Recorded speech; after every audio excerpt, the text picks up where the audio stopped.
Hello everyone, and today I have one more very exciting chess game to show you by Wilhelm Steinitz, the first official world chess champion from 1865 London, England. His opponent was John Taylor.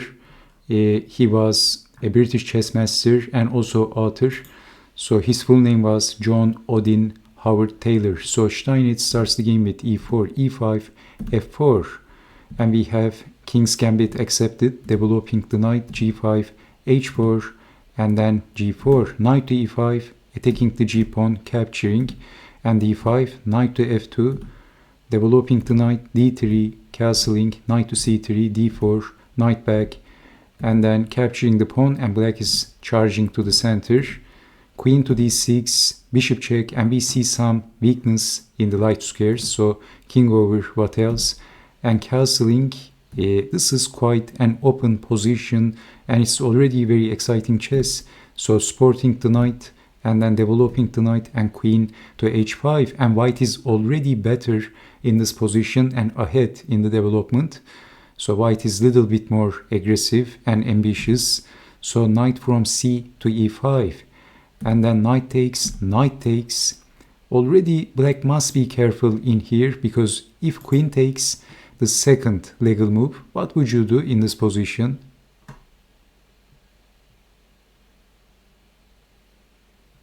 Rook takes rook, deflecting the bishop and knocking the knight off the board, and white is a piece up. So this is why knight takes and then rook takes, very important move, bishop to g5, and rook is on the way to f1. And developing the bishop, but white has the very important control of the open file, and that's a big advantage for white. And we will see the importance of controlling the file with the rook much better just a few moves later. So queen over, and can you see the threat? Bishop to g4, trapping the queen. But rook to f7, and it looks like Wilhelm Steinitz made a blunder, bishop to g4, and actually rook lift to f7 by Steinitz was an unbelievable move. This was part of a very clever plan. Rook to f7 was a very, very crafty move. So this is trapping the queen, and the queen is trapped. And maybe black was very happy at this moment. Maybe he even thought that Steinitz was going to resign at this moment. So did you see his plan? Well, here comes this shocker, queen to h6, unbelievable. Well, he wants to deflect the bishop, queen takes, bishop takes queen, but we have queen to g8. So if bishop takes queen, deflecting the bishop and the diagonal is open, so check. And if bishop to g7, bishop takes, king over, and then rook to d7, that's a discover attack to the king, and the only defense, bishop to e6. Rook to d7 was a very important move because this is also blocking the diagonal to the queen, shutting the door to the queen, and this is the only defense. Bishop takes bishop is checkmate, unbelievable. So obviously bishop to g7 doesn't work because of this. So how about moving the king and then discover check, double check, and if king to f8, then rook up, checkmate.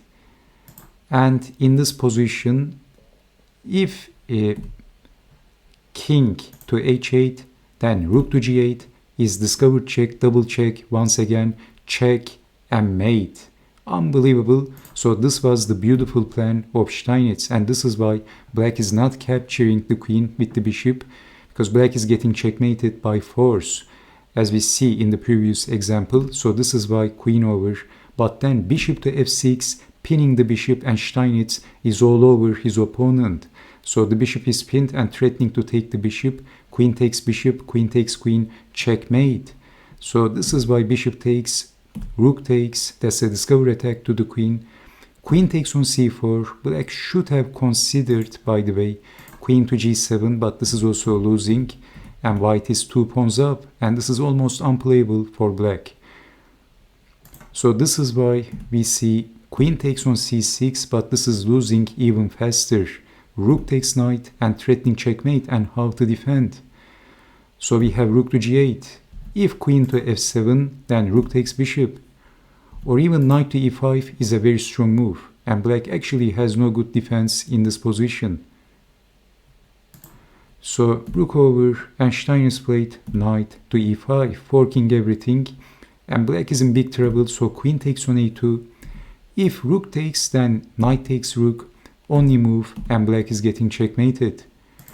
So queen takes on a2, and then rook takes, bishop, rook takes on g4, queen to f8, and rook to g8. If queen goes back, then knight to f7 is check and mate. The queen is pinned.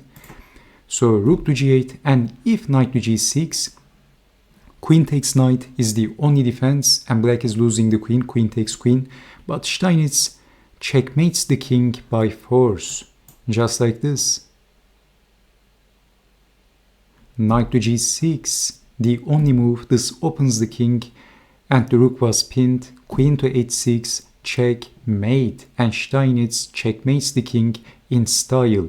What an incredible chess game by Steinitz from start to finish. And thank you so much for watching, and I hope to see you next time with more amazing chess games like this one.